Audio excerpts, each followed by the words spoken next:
Here's a paradox that broke every rule in rock. AC/DC's Back in Black didn't just challenge the charts, it rewrote them forever. A mysterious phone call, tropical storms, and a vacuum cleaner jingle that almost changed history. These are 20 weird facts about Back in Black. And the bonus, let's just say this morning album became everyone's celebration. Plug in. This set's about to blow. Number 1. Bon Scott personally chose his own replacement. Before his death in February 1980, Scott had seen Brian Johnson's band Geordie perform and told the Young brothers, "Brian Johnson, he was a great rock and roll singer in the style of Little Richard." This wasn't just casual praise, Scott was recommending his successor. When AC/DC needed a new vocalist weeks later, Scott's ghostly endorsement sealed Johnson's fate. Sometimes the dead know exactly who should carry their torch. Number 2. Johnson received his life-changing call from a woman with a German accent who refused to reveal which band wanted him. When pressed, she would only give the initials AC/DC. Johnson was initially skeptical it might be a prank call. Imagine almost hanging up on the biggest opportunity of your career because you thought someone was messing with you. That mysterious woman changed rock history with one cryptic phone call. Number 3. Johnson was 2 hours late for his crucial AC/DC audition because he was recording a vacuum cleaner jingle that paid him $445. The band began worrying he didn't want the job, not knowing their potential frontman was fulfilling a previous commercial commitment. Nothing says rock and roll quite like making the world's biggest band wait while you sing about household appliances. But hey, a gig's a gig, right? Number 4. Angus Young's legendary guitar tone came partly from wireless technology designed for live shows. The Schaffer Vega diversity system provided signal boost and compression that enhanced low mid-range frequencies, adding clarity even in studio recordings. This wasn't just about freedom of movement, it was accidentally revolutionizing guitar sound. The future of rock tone came from a gadget meant to cut the cord. Number 5. AC/DC recorded with absolutely zero compression during tracking. Not on drums, not on guitars, not on anything. Mutt Lange's philosophy was getting the sound perfect at the amplifier before placing microphones. In an era where everyone was crushing dynamics, AC/DC went completely natural. The result? The most dynamic-sounding rock album ever made. Sometimes less really is more. Number 6. Tropical storms wreaked havoc for 3 consecutive days at the start of recording, with power outages that Mutt Lange refused to work through. But those storms weren't just delays. They inspired Brian Johnson's lyrics for Hell's Bells. Rolling thunder, pouring rain, coming on like a hurricane. That wasn't poetry. That was their reality in Nassau. Mother Nature became their co-writer. Number 7. The studio manager provided 6-foot fishing spears for the band to place against their doors after warning about machete-wielding maniacs beheading tourists on local beaches. Johnson described their accommodations as little concrete cells with basic amenities. Nothing says creative inspiration quite like barricading yourself against potential murderers while trying to record rock anthems. Talk about working under pressure. Number 8. Back in Black holds the bizarre distinction of being the best-selling album that never reached number 1 on US charts. It peaked at number 4, yet became the 3rd best-selling album in American history with 27 million copies sold. Apparently, you don't need the top spot to completely dominate music history. Sometimes second place pays better than first. Number 9. The US military used "You Shook Me All Night Long" in psychological operations during conflicts.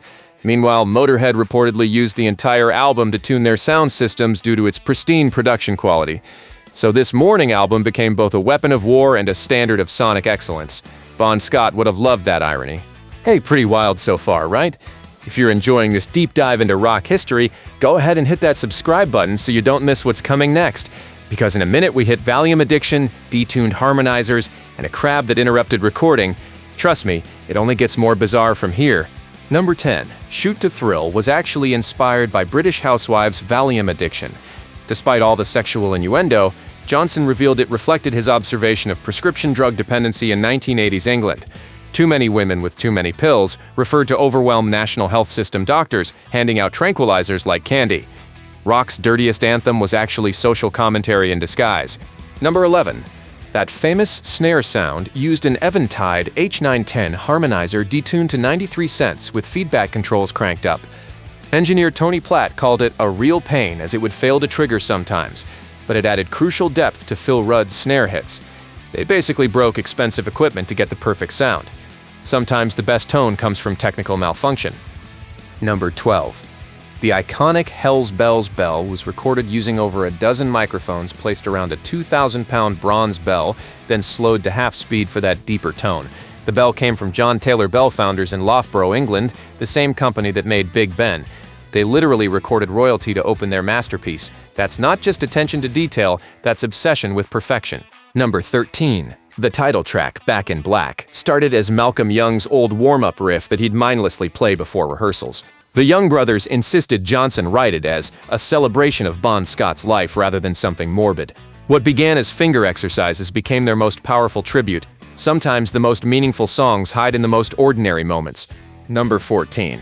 Atlantic Records initially hated the all-black album cover design and only accepted it after the band agreed to add a gray outline around the AC/DC logo. The band originally wanted completely black with only embossed lettering visible when tilted in light. The record label nearly ruined one of the most iconic album covers in history because they were afraid it wouldn't stand out in stores. Art won, but barely. Astonished 15. Phil Rudd's drumming was so precisely timed that Mutt Lange started using click tracks on later albums because other drummers couldn't match Rudd's natural timing. The entire Back in Black album was recorded without click tracks, relying solely on Rudd's internal metronome. He literally became the human standard that machines had to match. That's not just skill, that's becoming a force of nature behind the kit. Number 16. A crab interrupted recording by shuffling across the studio floor at Compass Point Studios, creating a memorable moment that band members still recall decades later. In the middle of creating rock history, nature decided to make a cameo appearance. That crab probably has no idea it walked through one of the greatest recording sessions ever. Some interruptions are worth remembering.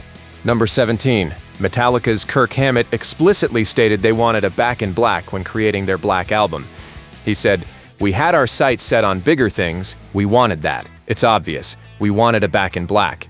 AC/DC didn't just make an album, they created the template for massive commercial metal success. 2 decades later, the biggest metal band in the world was still chasing their blueprint. Number 18. Brian Johnson's first AC/DC performance on June 29, 1980 in Namur, Belgium is now commemorated with a statue. Johnson later said, "I was a very nervous boy. That memory will stay with me forever. From a terrified newcomer to a bronze monument, that's the journey of stepping into a legend's shoes and somehow making them fit perfectly." Number 19. AC/DC became the first band since the Beatles to have 4 albums simultaneously in the British Top 100 after Back in Black's success caused their previous albums to re-enter the charts. They didn't just succeed, they retroactively made their entire catalog successful again. One album literally lifted their entire discography back into relevance. That's not success, that's resurrection. Number 20. Nashville recording studios still use Back in Black to test room acoustics over 4 decades later. The album's pristine production quality makes it the perfect sonic benchmark for engineers worldwide. When your album becomes the industry standard for testing equipment, you've achieved something beyond commercial success. You've created technical perfection that outlasts trends and generations. But wait, before we hit the bonus fact that explains how tragedy became triumph, make sure you're subscribed with notifications on. We drop new music mysteries every week, and you won't want to miss what we're uncovering next. Bonus fact: Back in Black achieved something unprecedented in music history. It transformed death into the foundation of immortality. This album that emerged from the darkest moment in AC/DC's career became not just their biggest success but the measuring stick for every rock album that followed. Moved from Bon Scott's tragic end came Brian Johnson's legendary beginning. From mourning came celebration. The album proved that sometimes the greatest art emerges when everything seems lost, creating a legacy that continues influencing musicians 4 decades later. In losing their voice, AC/DC found their eternal song. If Back in Black shaped your taste, changed your life, or meant something to you, drop a like and subscribe for more untold stories from music history. Tell us in the comments which fact shocked you most. Thanks for watching, and remember, sometimes the greatest comebacks begin with the darkest endings.